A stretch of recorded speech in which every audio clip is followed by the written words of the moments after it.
Good afternoon or good morning, depending on which time zone you're in. Appreciate everyone taking the time today to talk through some energy efficiency incentives. My name is Mark Bacon. I'll be presenting along with my coworker here, Mr. Taylor Beamer. And we're just going to walk you through how buildings you're working on may qualify for energy efficiency incentives. With a webinar like this, feel free to ask your questions as we go. We'll answer them organically. Some of the questions we may leave to the end, but we have an hour here, so looking forward to any questions you may have as we talk about some of these very powerful tax incentives for your firm. So with that, Taylor, can we go to the next slide? So a little bit about us. Start off with a little bit about the firm first, and then we'll talk through who Taylor and I are. So we are Leyton. We are an international tax consultancy firm. We really focus in on helping businesses accelerate growth by getting access to these fairly technical tax incentives. Now, we've been doing that in a lot of countries around the world. Like I said, global firm. I've been doing this, 25 years, 65 industries, significant tax incentive team. In the last year alone, we delivered $500 million in tax relief. And we do that by really combining the specialist knowledge in some of these service lines focused in on tax incentives. If you've heard of us in the past, it may be through things like the research and development credit, which if you participated in, you will realize has got a fair degree of technical complexity. Today, we're going to be talking about two energy efficiency incentives that are quite technically complex. So overall, the idea is you want to work with a firm that understands these, and Leyton, we are one of those firms. So we really focus in on providing you peace of mind so that you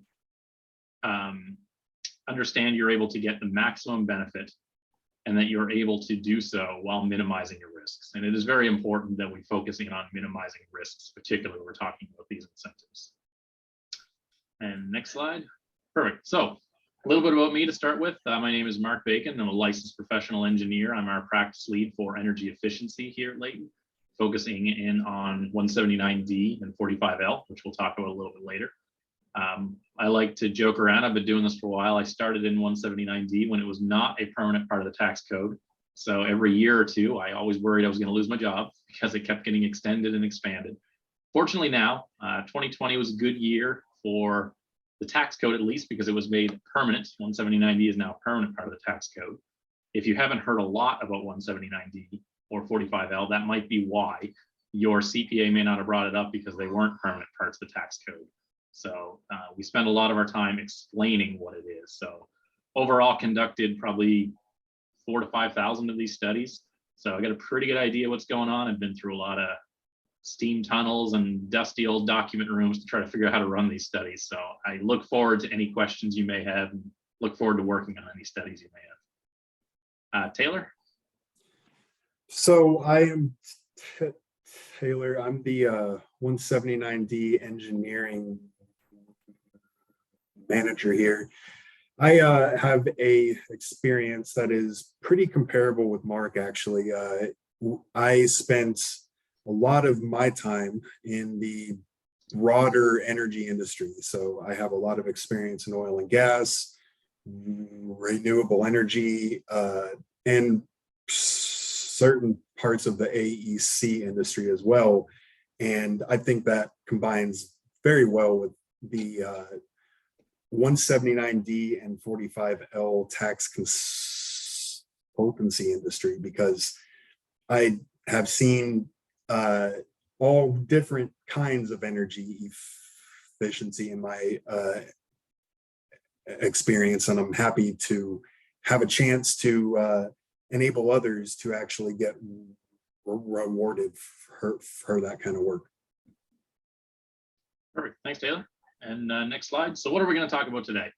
So as we mentioned, a little bit about 179D and 45L, just a quick introduction in case you're not familiar. As I mentioned, a lot of people just simply are not familiar with it.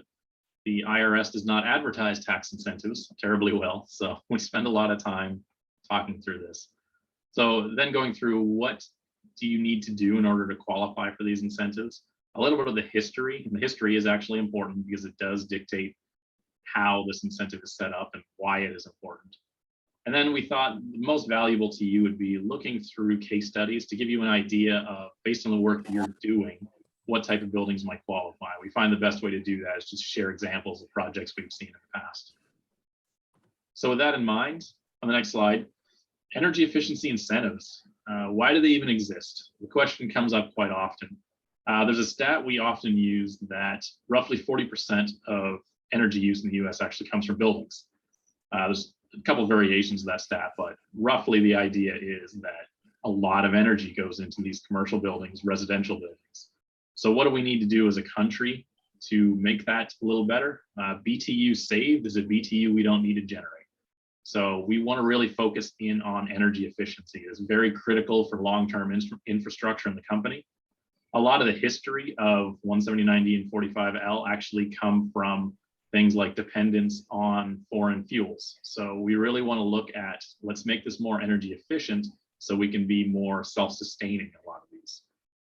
So the way the government does that as a nation to try to figure out how do we get people to build more energy efficient buildings, we give them tax incentives to do so. So there's a lot of them out there. There's credits, grants, rebates, deductions, lots of options out there for what you can do. We're going to talk about two powerful ones today that you may or may not have heard of in the form of 179D tax deduction and the 45L credit. So what do those really look like if you go to the next slide? Just a real quick overview of what these are. So 179D is known as the Energy Efficient Commercial Building Property Deduction. That's a mouthful. People usually just call it 179D or the Energy Efficient Commercial Buildings, whatever you want to call it. It's been around since 2006. When it was launched, was worth $1.80 per square foot. Now, with the Inflation Reduction Act, it's up to $5 a square foot. And if you have heard of 179D, it's probably for two reasons.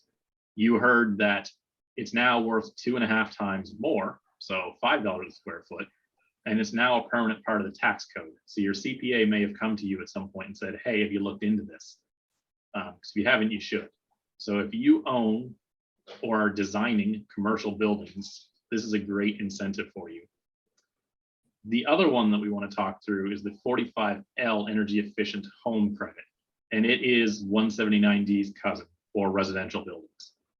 And if you look at that, it is important to understand that this pretty much covers the gambit of a lot of buildings, because you've got energy efficient commercial buildings, and then you have residential buildings. That covers a lot of territory. Now, what is the difference between them? Basically, the way it used to work is you're a residential building if you were low rise, which means under 4 stories, primarily residential. Once you became more than 4 stories, you were called a commercial building. So people often ask, well, what is the distinction between the two if you're a residential building? If you're over 4 stories, you're commercial. If you're under 4 stories and you're residential, you're eligible for 45L. So the reason why I bring that up is it is fairly important with some of the changes in the Inflation Reduction Act. But what is it worth? Similar to 179D, it used to be $2,000 per dwelling unit. Now, with the Inflation Reduction Act, it's up to $5,000 per dwelling unit. So again, more than double the value.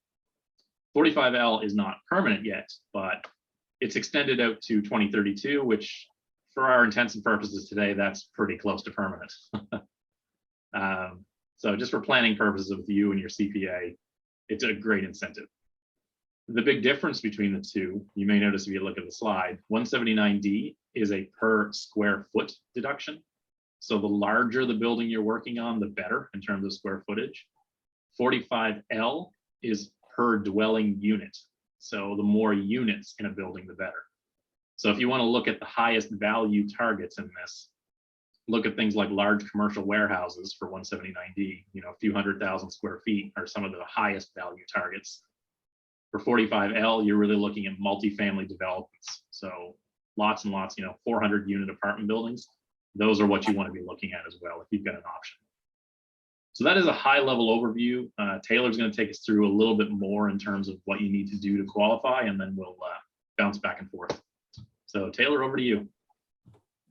All right. So to kick things off with 179D, this tax incentive was originally created to reward commercial owners for energy efficient improvements to their site. It was expanded not too long after that to also incentivize and reward architects, engineers, and contractors as well for the energy efficient work that they were performing, even though they didn't actually own that site. And Congress actually introduced a change into the tax code itself in order to make that happen. The only caveat is that architects, engineers, and contractors have to perform this energy efficient work on either government owned or tax exempt sites. So it has been changed over time, and I'll explain a bit more on the actual history itself here in a little bit. But Congress has actually done a pretty good job of adapting to the concerns and the needs of the energy efficient in industries to actually reward and incentivize the increase in energy efficiency that we have been talking about as a country for so long now. So I guess as Mark already touched on, the big question is always, how much is it actually worth? So up through 2022, the 179D tax deduction was worth up to $1.88 per foot. As of the passing and the enactment of the IRA, the Inflation Reduction Act, as of January 1st of 2023, the maximum incentive for 179D is now worth up to $5 per foot. So it had a huge increase, which is also an example of how Congress is really trying to hone in on this energy efficient design concern as we continue to promote energy efficiency, renewable energy, and all of the other kinds of initiatives that are involved in this one way or another. The next most important question for 179D is what's actually involved, because we have a lot of these kinds of conversations, obviously, and it is a relatively easy thing to explain because when we are talking to architects and engineers, they already perform a lot of these kinds of analyses. However, the 179D tax code actually only requires and it will actually only qualify the energy efficient improvements to the heating, ventilation, air conditioning, and hot water systems, interior lighting, and the actual envelope of the property itself. So how it actually works is that when you perform work in any of these areas and your work results in a calculated energy efficiency improvement in terms of estimated annual energy cost, then you would qualify for at least some amount of the actual incentive itself. And of course, that is a much larger conversation about how much of interior lighting you would have to do, how much of envelope, and then how much of HVAC as well, which is actually a lot of our consulting practice itself. But in short, again, Congress has done a very good job of not only incentivizing this, but actually making this a very almost easily attainable incentive as well. So just with the inherent analysis itself, we are able to get a lot of people a reward for work that a lot of times they would already plan on having to do anyway. And I think that is particularly more of a significant observation for the commercial owners out there, because oftentimes we hear comments like, well, we didn't necessarily design with energy efficiency in mind, but just with how everything works out, oftentimes that work, just because it is being held to modern codes and practices, is actually energy efficient and can result in receiving this incentive. So I made the comment about the energy efficiency calculations and the estimated costs. All of that actually comes out of the ASHRAE 90.1 code, which as of the passing of the Inflation Reduction Act, Congress has actually made it even more easily attainable to qualify for this, because they have said that we are able to compare your site to the 90.1 energy efficiency code of 2007. So that is actually active up into 2026. So in my opinion, and I have commented on this a couple of times, Congress has actually done a very good job of making sure that they are incentivizing their primary interest of energy efficiency in an extremely impactful way. So obviously 179D is for properties of a commercial type. That doesn't necessarily mean that it has to be a site where commerce is actually happening, which is often times another question in our consulting efforts as well. We obviously work on all kinds of types of properties, but in general, in order from top to bottom, these are the most easily attainable kinds of sites when it comes to actually qualifying for and then maximizing your tax incentive. So in order from top to bottom, warehouses are actually really straightforward in terms of the energy efficient engineering end of the tax consulting process.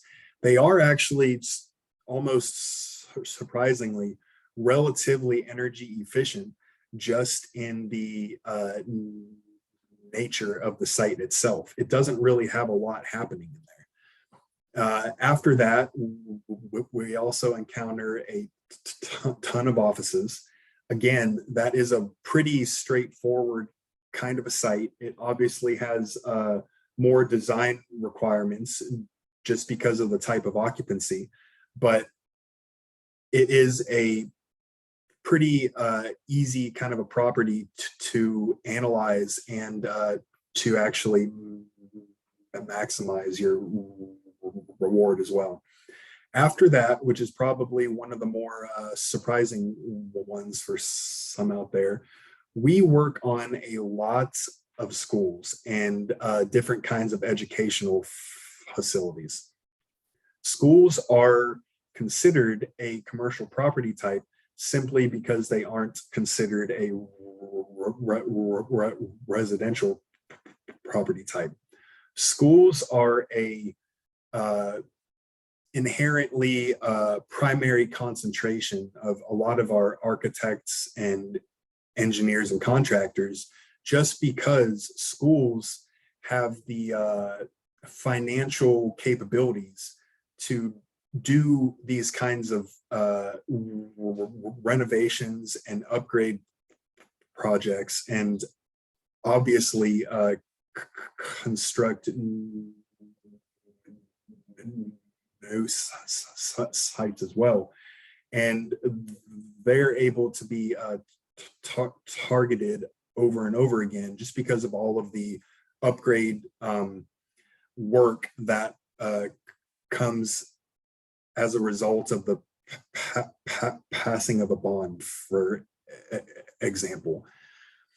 After that, we have a property type that is almost residential in nature, but it is still considered a commercial type. So hotels are another fairly common type of a site for us to encounter. That kind of goes hand in hand with the student housing as well. That is obviously a commercial type, but just because of the occupancy heavy design requirements, that can be a little bit more of a complicated analysis. However, it still has a lot of potential out there. At the bottom of our list of ideal sites, we have things like hospitals, correctional institutions, and then military installations and things like that.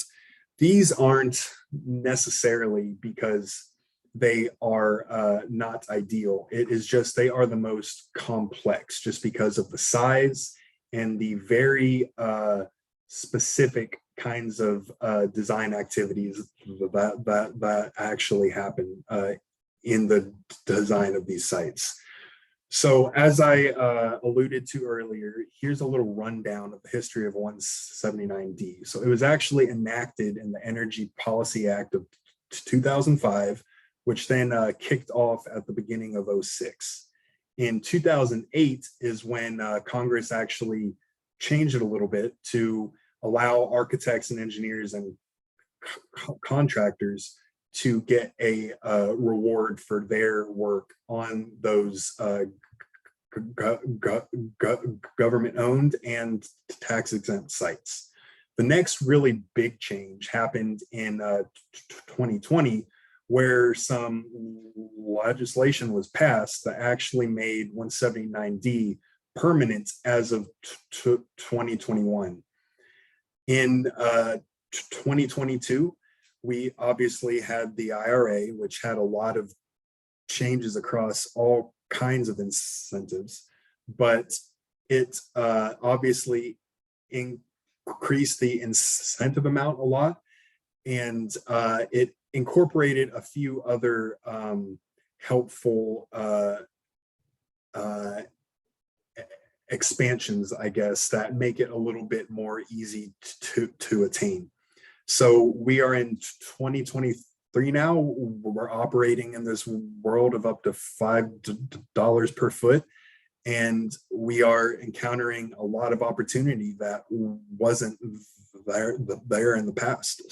So it's an ideal time in order to have a conversation with us about this, which takes us into our first example. Yeah, so let's, I mean, we kind of hinted at the start here, we're going to talk through some examples. I think that's what really helps us hit home.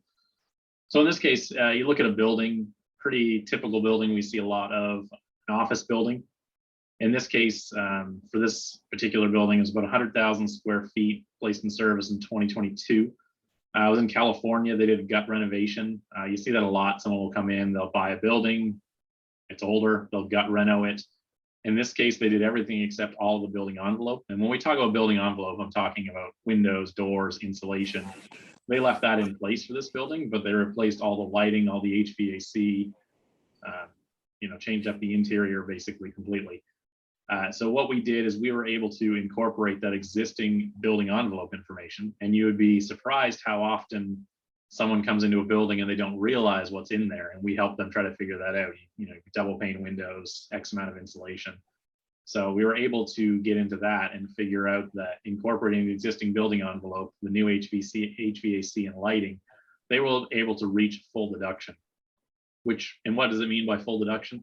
It means this particular building was over 50% more efficient than that ASHRAE standard that Taylor was talking about, the American Society of Heating, Refrigeration, and Air Conditioning Engineers. The standard 90.1 is the standard for energy efficiency for commercial buildings. So when we do one of these studies, we compare your building to this ASHRAE government standard. So it's not a before and after analysis. Pretty often people will ask us, well, I gut rent out a building. It used to cost this much to run it. Now it costs this much to run. Do I get a deduction? Maybe, but you're not comparing the old building to the new building. So it's very important to note that. So like Taylor said, the incentive is great because we're comparing to a 2007 energy standard. You can imagine 2022 California building standards are a little higher than the 2007 federal building standards. So in this case, they hit that full over 50%. That qualifies them for $1.88 per square foot because 179D is inflation adjusted starting in 2021. So instead of $1.80, it's worth $1.88 in 2022. That got them a $205,000 tax deduction. And you can imagine going through COVID era, having these tax deductions is extremely valuable to a firm like this. So in this case, we're talking about a commercial building owner, but for those of you who are designers out there, typically you wouldn't necessarily be doing an office building, but some of you out there are definitely commercial building owners. This is a very valuable incentive for you. We'll talk a little more about what it means for a designer as well moving forward, but this is just a quick example. We'll go through a few more as we go through the presentation. And I think we're back over to Taylor to talk about 45L. Yes, sir. So it's a very comparable kind of an analysis and tax consulting process as 179D, but it is not the exact same, and it does have its own caveats that make a couple of parts of that a little bit more involved as well. So the 45L tax credit is really aimed at incentivizing the developers and contractors of residential properties to develop energy efficient sites. And oftentimes we encounter a lot of multi-family apartments. Mixed use is really becoming popular now. And just because it is on a per unit analysis, the numbers can quickly become very large, even if the actual size of that site isn't as large as what we might encounter in 179D. So as we touched on at the start, up through 2022, the 45L tax credit was worth a maximum of $2,000 per residential unit. The IRA also changed this.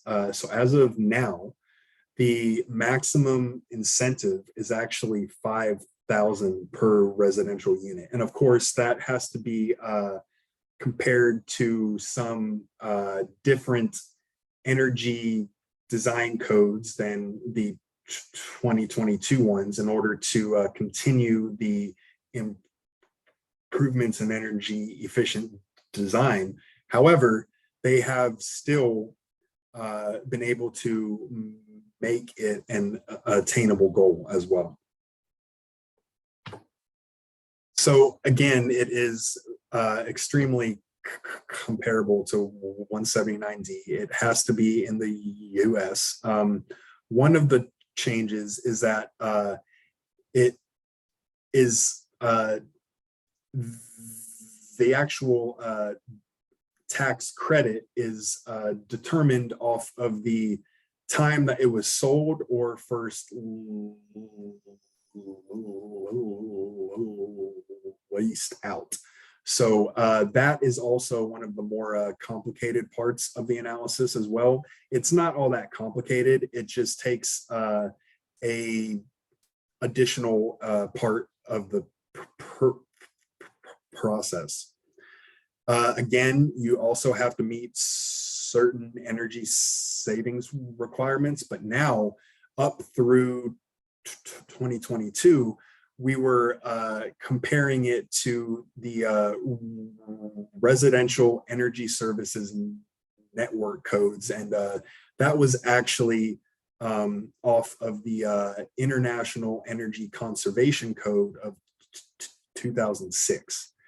Now, for sites placed into service as of January 1st, we are comparing it to either Energy Star or the Department of Energy Zero Energy Ready Homes. So each of those programs can qualify for a different amount. And the Energy Star has a couple of caveats as well. There's version 3.1 now, then that will transition up into 3.2. But then after that, there are not any projected changes. Now, to talk about what kinds of things actually qualify here. In our experience, at least, this is in order of the ease of qualification and your opportunity to actually capitalize this. So, of course, I would say that the most common one that we encounter are multi-family apartments. It does also apply to single family homes as well, which is a lot of opportunity in certain parts of the country. If you're out in Texas like us, we have a lot of open space. So you don't see these high-rise, huge multi-family apartments unless you're in a handful of areas in the state. Then you get down into townhouses, which are pretty comparable to apartments in all honesty. It's just that they normally aren't as tall, and they are a little bit more of a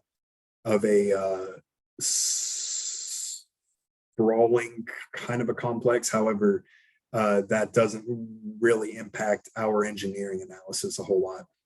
Then, just like 179D, student housing is also eligible here. So that can be a very interesting opportunity as well, because there are now options with the Inflation Reduction Act to take 179D and the 45L tax credit for the same site. So for certain kinds of properties like high-rise apartments, mixed use kinds of commercial and multi-family sites, it has a lot of additional opportunity that wasn't actually attainable until now. And then just because it's kind of it can be kind of compared to something like a medical facility almost as well. We have the assisted living facilities on here as well at the bottom. It is obviously a residential property type, but it does have some inherent design considerations as well that can make the engineering and the energy efficiency analysis a little more involved. So 45L does not have as interesting of a history as 179D. It was also written in 2005 in that Energy Policy Act, and it kicked off in 2006. Up through 2021, there really wasn't a lot of action here, and it was periodically extended up until that time. At the end of 2021, it actually expired. The Inflation Reduction Act passed in 2022, kicked off in 2023, and not only opened up for 45L again through 2032, but actually retroactively enacted it in 2021. So there is a little additional opportunity. And this takes us into another example. Yeah, so just going through a different example here, 45L, and I see a lot of questions have come in. We're going to answer those here pretty quick, but I just want to go through a few case studies here. So starting with a 45L case study, since we've already done one for 179D, we see a lot of these as well. So basically residential rental property, commercial developer builds something in New York City. It's 53 units. It's placed in service in 21. The units are actually occupied in 21, which is critical. So the key with 45L is it has to be obviously built, but it also has to be sold or leased in that year.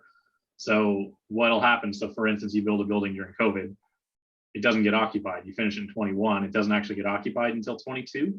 You can't actually take 45L until the unit is actually occupied. So let's say half your units are occupied in 21, half of them are occupied in 22. You would take half of your credit in your 2021 tax return, half of it in 2022. So just a bit of a caveat there. But in this case, everything was occupied in 21.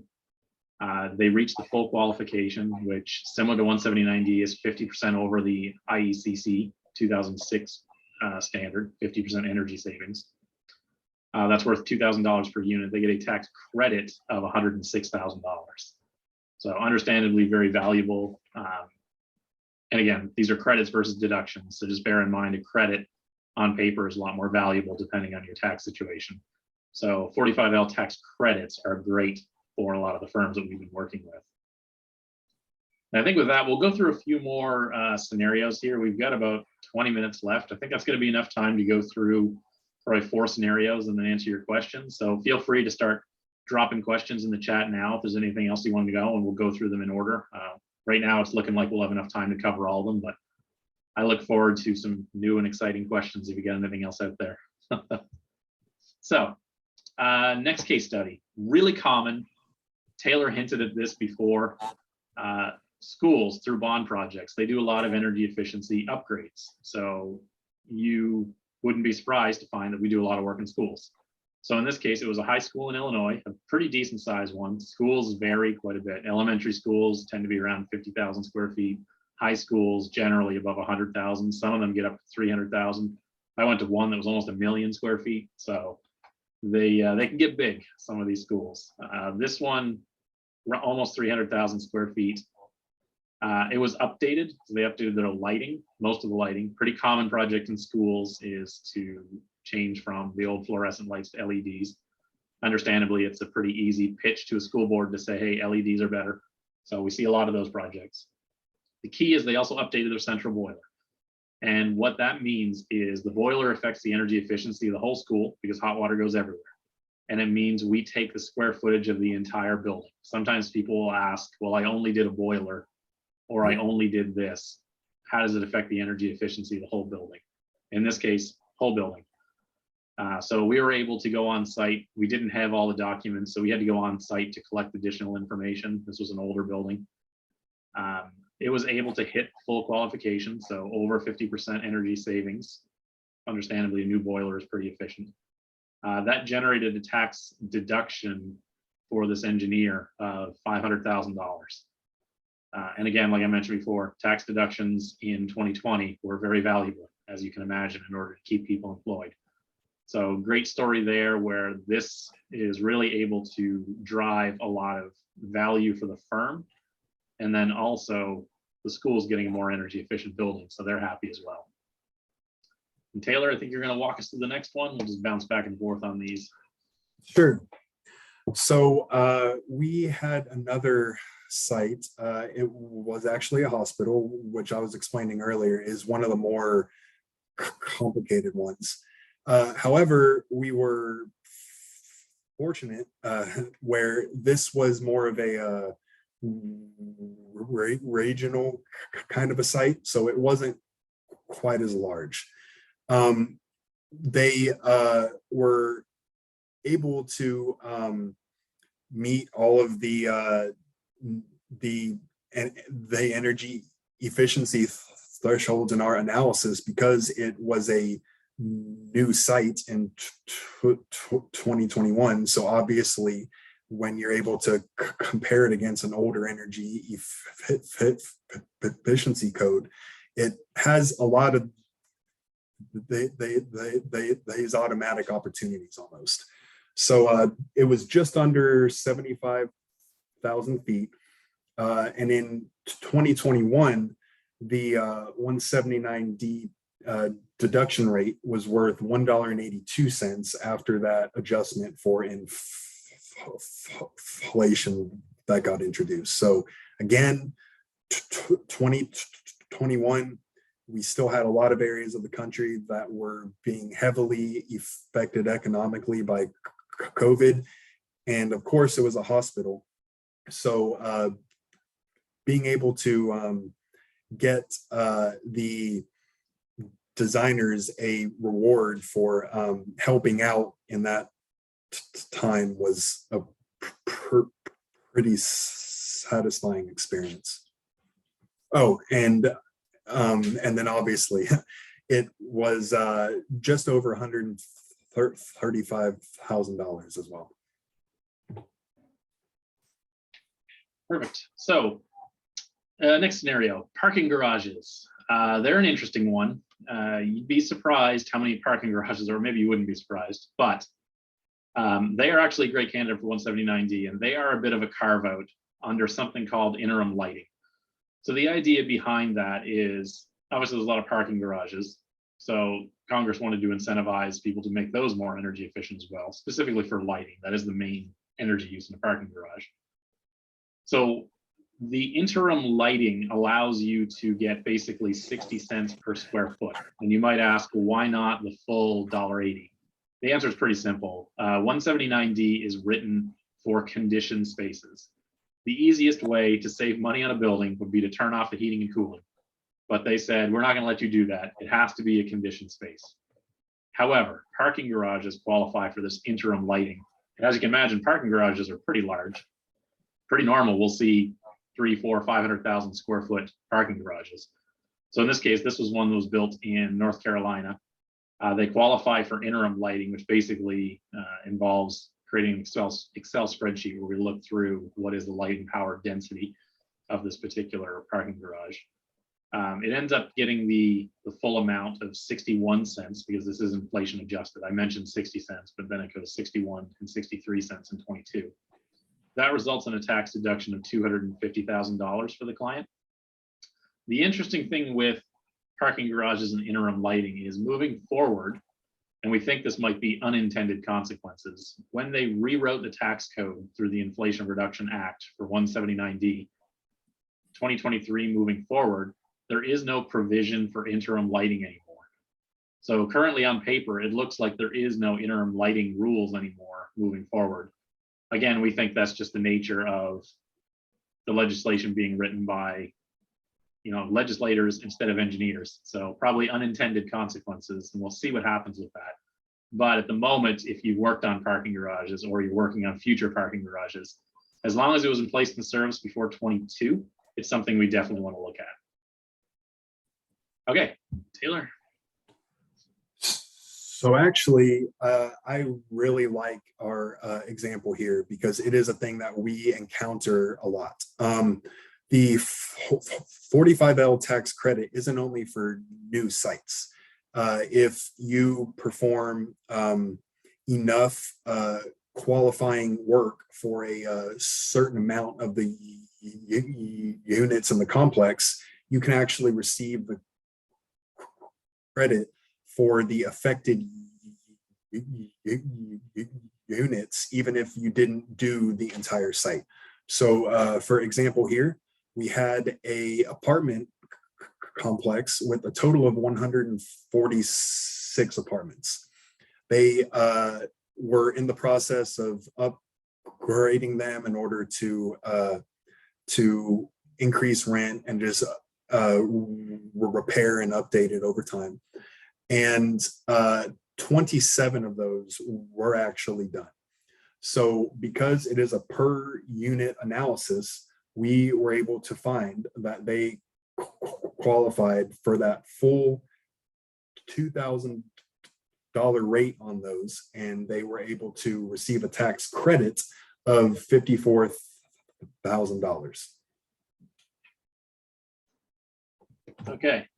And our last scenario, this is the one that we were telling you is kind of the big player for 45L in particular. So large commercial developers, if you're developing large multifamily housing units, now this one in particular was in Texas, 400 units. So you can imagine it's a fairly large building.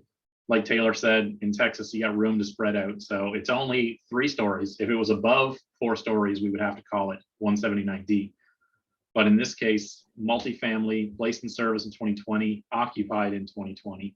All of the units were occupied. They qualify for $2,000 per unit. That is a tax credit of $800,000. Now that sounds like a lot. It does actually happen a fair bit. So you look at these large multifamily developers, this scenario comes up a lot. So definitely keep that in mind if you're a CPA and any of your firms are working with that. If you are a multifamily developer, this is a hugely valuable tax credit for you. So obviously more units, the better. 400 unit apartments exist everywhere. You've probably seen them every city you've been in. You've seen some of them. So definitely everyone who's doing this should be taking advantage of this particular tax credit. So with that, that was our last scenario. I wanted to pivot back to some of the questions that were asked. And we'll just go through the Q&A first because there's a number of questions. I think some of them we already answered, so this should be relatively simple. But right off the bat, Lee asked whether or not 45L is for single family residences. It is. So what we typically find with 45L, you can do single family residences. It's generally because we're talking about $2,000 credit and you have to do an energy study. It has to be done by a third party. So you can't do the energy study yourself. To your second question, Lee, can you do it on your own home? You can, but you can't do it yourself. It has to be a qualified individual, which is somebody who's ResNet rated, or starting in 2023, an Energy Star or Net Zero Energy Ready contractor. They have to do the study. So for single family residences in these, if it's just one building, it's generally not going to be worth it, is what we say. Where it does work is someone who develops, say, a community. You're building out a lot of single family homes. They have similar floor plan, pretty much the same, and they're kind of carbon copies. You've got, a design choice for 5 different types. There's 50 homes there. It might make sense to do that because then you're looking at 50 individual units. So it's very important to look at the number of units and then kind of drive from there. So that really dictates it. So that's the first 45L one. And Charlotte was asking, and I believe in context here, Charlotte, you're probably asking if 45L applies to architects. It does not. So the key with 45L, well, I shouldn't say it doesn't, not definitively. The key with 45L is someone has to have basis in the building during construction. So what that means is if you owned the building while you were designing or building it, you can take the tax credit. But the real application of this happens if you are a multifamily developer, you buy a building and then you sell it again in a few years, or you buy it and you don't do anything to it, you're not eligible for 45L. You are eligible if you buy it and make renovations, like Taylor said in one of our examples. The units you renovate are eligible, but you're not eligible if you just buy and sell. So there's a lot of different people who have basis in the building, i.e. they own part of it when they're building it. It's, could be the developer, could be the owner, could be sometimes contractors have agreements where they front part of the money to build the building. So it is important to track the money, so to speak, when it comes to 45L. And then Charlotte, you had another follow-up question on specifically for 179D for, do designers and owners get the tax deduction? No, I mean, it depends on who you're talking to. A designer gets the tax deduction if it's government owned or nonprofit owned. And you get that as an architecture firm through having the deduction allocated to you. The principle is very simple. If you're a school or a nonprofit, you don't pay taxes, you can't take a tax deduction. Pretty simple. They can allocate that deduction to you as the primary designer. And this is great because 179D and 45L are both accelerated depreciations. So the basic concept is money today instead of money distributed over 27 and a half or 39 years through straight line depreciation. So money today is better than money tomorrow. But to get that, you have to reduce your basis. If you are a designer, you don't have to reduce your basis because you don't have basis in the building. So it is effectively free money, for lack of another word for you. If you are the owner of the building, you do reduce your basis. So if you took a $100,000 tax deduction, you reduce your basis in the building by $100,000. So kind of a long answer to your question, Charlotte, but in your case, you would get the deduction for the buildings you design, unless it's owned by a private entity, in which case they would have to take the deduction. And then John, you asked a couple questions here I wanted to go through. So can you qualify for both on one project? Great news is you can. So your building is large. You're talking a very large building. And it's over 3 stories, which means it qualifies for both 179D and 45L. And it's actually not just on the first 3 stories for 45L, it's the whole building. So your 400,000 square foot unit with 300 units, you would take 179D on 400,000 square feet if it hits the full deduction, and you would take a 45L credit on all 300 units. So John, you are in an amazing position to participate in both of these. I would highly recommend you look at this ASAP because that is a lot of value, a lot of accelerated depreciation for you. And you've got historic credits and low income tax credits. So there's an interplay between 45L and LIHTC, which is if you have low income housing tax credits, you don't reduce your basis in that case. It is the one exemption. And it's very important to keep in mind because, again, like a designer for 45L or for 179D, you don't have to reduce your basis. It's quote unquote free money. So John, we definitely should talk after this because you're in a very unique position where you have a lot going on in your building and there's a lot of complexity there. So it's important to work with someone who understands the complexity. And I think you are in a fantastic position. And then Julianne asked, how do you get the credits or deductions in this case? What is the process for actually applying for them? It's actually relatively simple. 179D used to just be reported as an other deduction on your tax return, and you would take it. It was just a deduction, just like any other deduction you might have, where you just pay less taxes. So that may result in you getting a refund. It may result in you getting less taxed, whatever it may be. 45L, similar thing. It gets reported as a credit. So it just lowers the amount of liability you have in terms of taxes. So they're both, effectively, if you want to look at it, they get paid out after your tax return gets filed. So all of this comes through later. There are 2 different forms you need to fill out. So for 179D, they just introduced Form 7205. I mentioned before it used to be other deductions. Now it's Form 7205. We can get you the information. We do the study for you, and we would tell you what information goes on there. We haven't directly mentioned it, but we are an end-to-end solution. So we have in-house professional engineers. We do the entire study ourselves. So Taylor and I are done. So we can work through the whole process. At the end, we give you all the information you need to fill in your tax return and give to your CPA. And then you would get that as either reduced tax or tax refund. So hopefully that answers the logistics of how you actually get this. And I know we had a few other questions come in. We got about 3 minutes left to go through them. just through the chat, looking through prevailing wage. John, you asked, that is a great question. Prevailing wage is the string that Congress tied to a lot of things through the Inflation Reduction Act. So there's two things: prevailing wage, local prevailing wage, and apprenticeship. What that means, in order to qualify for the top tier thresholds of these incentives, 179D and 45L, you have to have a registered apprenticeship program, which some states have minimal apprenticeships. The apprentice hours have to count for, right now, 10% of the hours on the project, and you have to be paying local prevailing wage. There is a website, sam.gov, where you can go and look at your county, and they will tell you how much an electrician should get paid. If the electricians or carpenters or the trades on this project get paid under that, then we don't meet local prevailing wage. The advantage we have here is if your construction has started before January 29th of this year, you are exempted from local prevailing wage and apprenticeship.